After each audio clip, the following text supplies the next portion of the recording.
অবৈধ প্রার্থী মানবো না।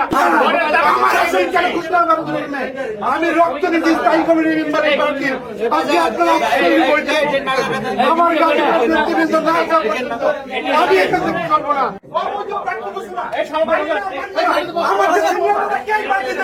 না, এটা অন্যায় করা হয়েছে। কোন প্রার্থীর কার্যকর করা হয়েছে না, মানে হবে না।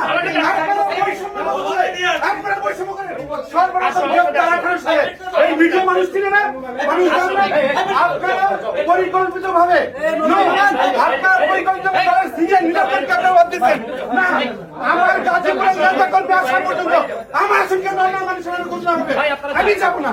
আমার নেতা কর্মী গাজীপুর থেকে আসতেছে, আপনারা অবৈধভাবে এই সংগঠনের স্থায়ী কমিটির মেম্বার সর্বপ্রথম গ্রেফতার মাহফুজুর রহমান খান দাখিল করেছিলেন।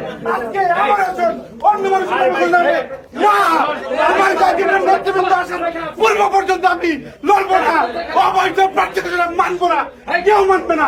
নো, আপনার বৈষম্য বলে আমার সাথে বৈষম্য করছেন না, না, না। আমাকে চেনে না মিডিয়া, সংগ্রাম করছি ওনার সাথে আন্দোলন। আমি মফিজ ঢাকা বিশ্ববিদ্যালয় থেকে 6 বছর আন্দোলন সংগ্রাম করছি। আমি পিছনে যাবো কেন? আপনারা আমার দিচ্ছেন নেবারিবার বৈষম্যের কথা বলে আপনারা বৈষম্য করতেছেন। হবে না। নো, আমার লোকাল আমি সরব না।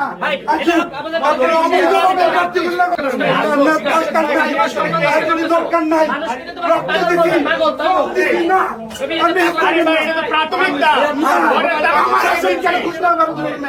আমি রক্ত দিচ্ছি স্থায়ী কমিটির মেম্বারের প্রার্থীর। আজকে আপনারা আমার গাড়ি আমি এখান থেকে করবো না, আমি করবো না। আপনারা কেন এই বৈষম্য? আপনারা বলেন আপনি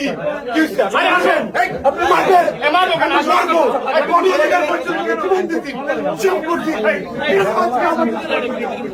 আমি রিমান্ডে ছিলাম, আপনার সাথে রিমান্ডে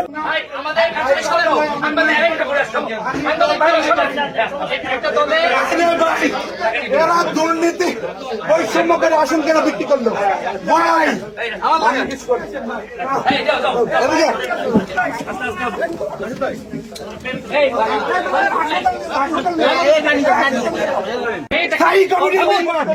সর্বপ্রথম এই দল বানাইছি আমি, রাশেদের সাথে প্রথম গ্রেফতার হয়েছি মাহফুজুর রহমান খান।